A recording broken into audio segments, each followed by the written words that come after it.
മലയാളത്തിലെ ഏറ്റവും വയലൻസ് നിറഞ്ഞ സിനിമ എന്ന വിശേഷണത്തോടെ എത്തി ബ്ലോക്ക് ബസ്റ്റർ വിജയം സ്വന്തമാക്കിയ ചിത്രമായിരുന്നു കഴിഞ്ഞ വർഷം അവസാനം പുറത്തിറങ്ങിയ മാർക്കോ.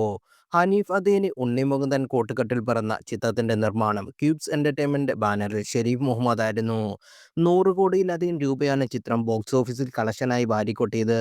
എക്സ്ട്രീം വയലൻസ് രംഗങ്ങൾ നിറഞ്ഞു നിന്ന മാർക്കോയിലെ മലയാളത്തിന്റെ മഹാനടൻ മമ്മൂട്ടി ടൈറ്റിൽ റോളിൽ എത്തുന്നു എങ്കിലോ ഇതാ മമ്മൂട്ടി മാർക്കോയിൽ നായികവേഷത്തിൽ എത്തിയായിരുന്നെങ്കിൽ ഒരു വീഡിയോ ബൈബറെടുത്ത് വൈറലാകുകയാണ്.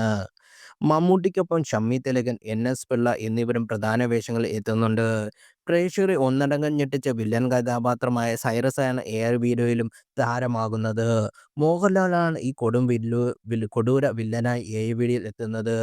മാർക്കോയിലെ മാസ് ഡയലോഗുകളുടെയും ബിജിഎമ്മിന്റെയും പശ്ചാത്തലത്തിൽ സീനിയർ താരങ്ങൾ എത്തുമ്പോൾ സംഗതി തകർത്തു എന്ന് പറയാതിരിക്കാൻ വയ്യ.